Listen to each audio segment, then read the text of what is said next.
বিশ্বজুড়ে এখন বড় কৌতূহল শেষ পর্যন্ত কি হতে চলেছে যুক্তরাষ্ট্র ও ইরানের মধ্যে। দুই দেশের দীর্ঘদিনের উত্তেজনা এক নতুন মোড়ে এসে দাঁড়িয়েছে। একদিকে মার্কিন প্রেসিডেন্ট ডোনাল্ড ট্রাম্প বলেছেন আলোচনার কথা, অন্যদিকে ইরান বলেছে শর্তহীন কোনো বৈঠক নয়। এই টানাপোড়েন আর কেবল দুই দেশের মধ্যে সীমাবদ্ধ নেই, এর সঙ্গে জড়িয়ে পড়েছে দক্ষিণ এশিয়ার দেশগুলো।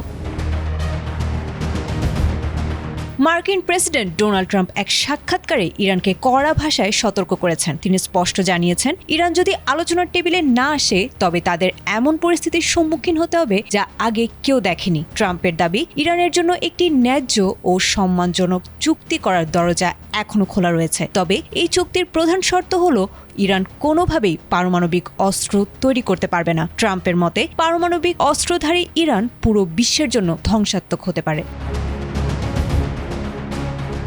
এদিকে এই সংকট নিরসনে তৃতীয় পক্ষ হিসেবে পাকিস্তানের নাম সামনে এসেছে। ট্রাম্প জানিয়েছেন, একটি মার্কিন প্রতিনিধি দল আলোচনার জন্য ইতোমধ্যে ইসলামাবাদে গেছে, যার নেতৃত্বে থাকবেন খোদ মার্কিন ভাইস প্রেসিডেন্ট জেডি ভ্যান্স।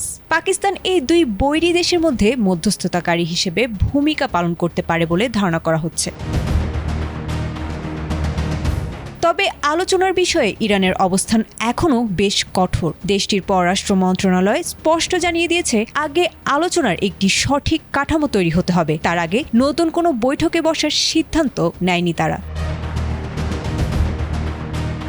যুক্তরাষ্ট্রের পক্ষ থেকে দাবি করা হচ্ছে, ইরানের বিরুদ্ধে সাম্প্রতিক সামরিক ব্যবস্থা নেওয়া ছাড়া তাদের হাতে আর কোনো বিকল্প ছিল না। এখন দেখার বিষয়, জেডি ভ্যান্সের পাকিস্তান সফর এবং ট্রাম্পের এই কড়া হুঁশিয়ারি শেষ পর্যন্ত ইরানকে আলোচনার টেবিলে ফিরিয়ে আনতে পারে কিনা। বিশ্ব রাজনীতিতে আপাতত সবার নজর এই সম্ভাব্য বৈঠকের দিকে।